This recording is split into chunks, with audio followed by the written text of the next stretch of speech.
ప్రార్థన చేసుకుందాం. పరిశుద్ధుడాని పాదములు వందనాలు, స్తుతులు, స్తోత్రాలయ్యా. మాకు కావాల్సిన మంచి వాక్య వర్తమానం అందించమని యేసు నామమున అడుగుచున్నాము తండ్రి, ఆమేన్. దేవనామమున కృపా సమాధానములు కలుగునుగాక, ఆమేన్. దేవుని యొక్క వాక్యములో నుండి మనకు జ్ఞాపకం చేసుకున్న వారమైతే సామెతల గ్రంథము 19వ అధ్యాయం 17వ వచనం. బేదలను కనికరించువాడు యెహోవాకు అప్పించువాడు. దేవుని యొక్క వాక్యములో బేదలను కనికరించువాడు యెహోవాకు అప్పించువాడు. మరి సొలొమోను గారు ఈ భాగాన్ని మనకు జ్ఞాపకం చేస్తూ ఉన్నాడు. ఆలోచన చేయండి, యెహోవాకు అప్పించిన వారు ఎవరున్నారు? దేవుడు మానవునికి ఇస్తాడు కానీ ఎవరికైనా భూలోకంలో ప్రపంచంలో మానవులకు దేవుడు డబ్బులు ఇస్తూ ఉంటాడు, ఏ రూపంలోనైనా. ఇక్కడ మనం జ్ఞాపకం చేసుకున్న వారమైతే మరి దేవునికి అప్పించేవారు ఎవరున్నారు? దేవునికి అప్పించేవారు ఉన్నారంటే బైబిల్ ఏం చెప్తుందంటే పేదలైన వారిని, పేదవారిని, దరిద్రులను మరి వాళ్ళని కనికరిస్తే గనక యెహోవాకు అప్పించినట్లే. మరి పేదవారిని మనం చూస్తున్నామా? పేదవారు వస్తే ప్రక్క వదిలిపోతున్నామా? దైవజనులు దేవదాసయ్య గారు అన్నారు, నీ ధనము నీకే కాదు, నిన్ను దేహి అని వారికి అన్నారు. ధనం మనం సంపాదించుకునే ధనం మందే కాదంట.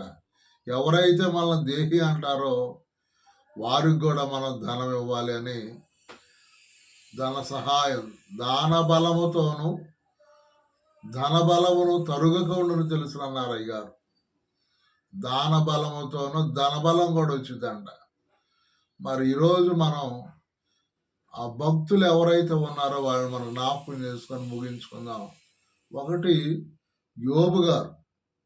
యోబు గ్రంథము 29వ అధ్యాయము 12వ వచనం 16వ వచనం కనుక చూస్తే, యోబు గ్రంథము 29వ అధ్యాయము 12వ వచనం 16వ వచనం.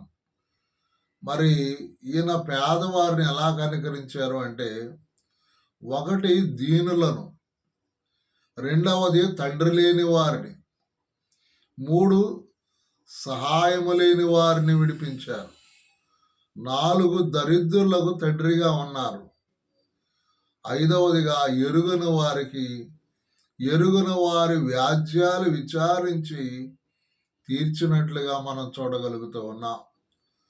మరి మరోసారి మనం జ్ఞాపకం చేసుకుంటే, ఒకటి దీనులను, రెండవది తండ్రి లేని వారిని, 3వదిగా సహాయము లేని వారిని విడిపించారు, 4వదిగా దరిద్రులకు తండ్రిగా ఉన్నాడు, 5వదిగా వాళ్ళెవరో తెలియని వారికి వారికున్న వ్యాజ్యాలు తీర్చి సహకరించాడు దైవజనుడైన యోబు గారు. మరి అలాగనే మనం జ్ఞాపకం చేసుకుంటే, మరి యూదులు కూడా మనం జ్ఞాపకం చేసుకుంటే, మరి ఎస్తేరు గ్రంథంలో వారు యూదులైన వారు కూడా ఏం చేసేవారు అంటే, మరి దరిద్రులకు సహాయం చేసేవారు, దానం చేసేవారు. మరి జక్కయ్య, పొట్టివాడైన జక్కయ్య గారు ఆలోచన చేస్తే తనకున్న ఆస్తిలో సగం పేదవారికి ఇస్తున్నాను అని చెప్పి లోకాసు వార్త 19వ అధ్యాయం 8వ వచనం. మరి పేదలైన వారిని కనికరించువారు యెహోవాకు అప్పించువారు. ఇప్పుడు యోబు గారు ఏ వరుసలోకి వచ్చారంటే దేవునికే అప్పించేవారిగా, అనగా దేవునికి అప్పించేవారంటే చూడండి ఎంత గొప్ప అంతస్తు. యూదులైన వారు.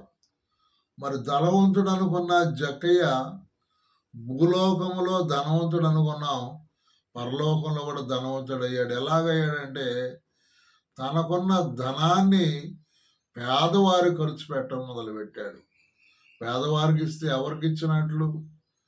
మరి యెహోవాకు అప్పిచ్చినట్టే కదా! యెహోవాకు అప్పిచ్చేవారు కూడా ఉన్నారు అనేది మనం జ్ఞాపకం చేసుకుంటూ ఉన్నాం. ఆలోచన చేయండి. మరి పౌలు గారి కాలంలో, పౌలు గారి పరిచర్యలో కొరింథీయులకు రాసినటువంటి మొదటి పత్రిక 16వ అధ్యాయం మొదటి వచనంలోను, అలాగనే మరి రోమీయులకు రాసినటువంటి పత్రికలోను మాసిదోనియా సంఘం వారు, అకయ సంఘం వారు మరి వారు ఏం చేసేవారంటే అకయ, మాసిదోనియా, గలతీ సంఘాల వారు చందాబోగు చేసేవారు. చందాబోగు చేసి మరి పంపించేవారు.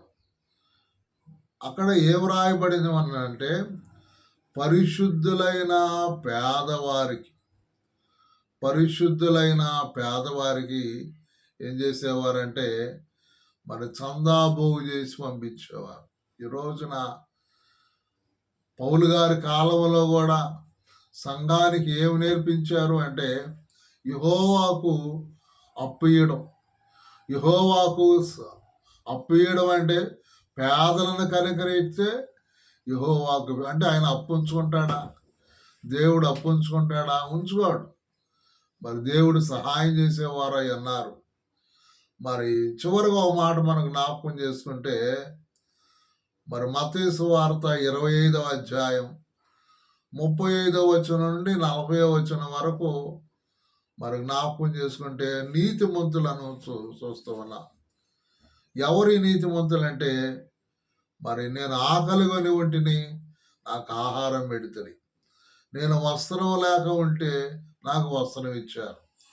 నేను రోగి అయి ఉంటే మీరు వచ్చి చూడడానికి వచ్చారు. ఇవన్నీ ఎప్పుడయ్యా అంటే ఇదిగో ఈ పేదవారికి, ఇదిగో మరి దరిద్రులకు, రోగులను మీరు ఎవరైతే దర్శిస్తారో మరి నాకు చేసినట్టే. అందుకనే మీరు నీతిమంతులు, ఓ నీతిమంతులారా నా కుడి ప్రక్కనున్న వారా పరలోకానికి రండి. మరి ఎవరైతే సహాయం చేయలేదో వారిని ఎడం ప్రక్కనున్న వారిని నిత్య నరకానికి పంపించారు. కుడివైపునున్న నీతిమంతులను, మరి ఆకలిగొని ఉన్న వారిని మరి పరలోకానికి చేర్చుకున్నారు. అమెరికాలో మరి ధనవంతుల జాబితాలో బిల్ గేట్స్ అని ఒక ఆయన ఉన్నాడు.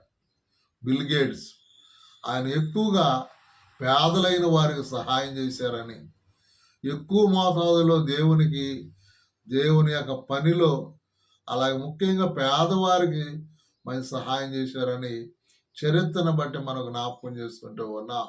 ఈరోజు మరి ధనవంతులు అనుకునేవారు వారి ధనాన్ని వారు తింటమే కాదు, కానీ యోబు గారు ఎలాగున పేదవారికి సహాయం చేశారో, జక్కయ్య ఎలా సహాయం చేశారో, మాసిదోనియా సంఘం వారు, అకయ సంఘం వారు ఎలాగున సహకారం అందించారో, గలతీ సంఘం వారు, వాళ్ళందరూ ఏ వరుసలోకి వచ్చారు? నీతిమంతుల వరుసలోకి వచ్చారు. పరలోకానికి చేరే వరుసలోకి వచ్చారు. మనం కూడా యెహోవాకు అప్పిచ్చే వరుసలోకి రావాలంటే పేదలైన వారిని కనికరిద్దాం. ఎవరైతే మరి పేదలు లేకుండా చేసుకోవాలి అంటే మనం సమానంగా ఖర్చు పెట్టుకొని దేవుని మహిమపరుద్దాం. అటు ధన్యత దీవెన ప్రభు మనందరికి ప్రసాదించునుగాక. ఆమేన్.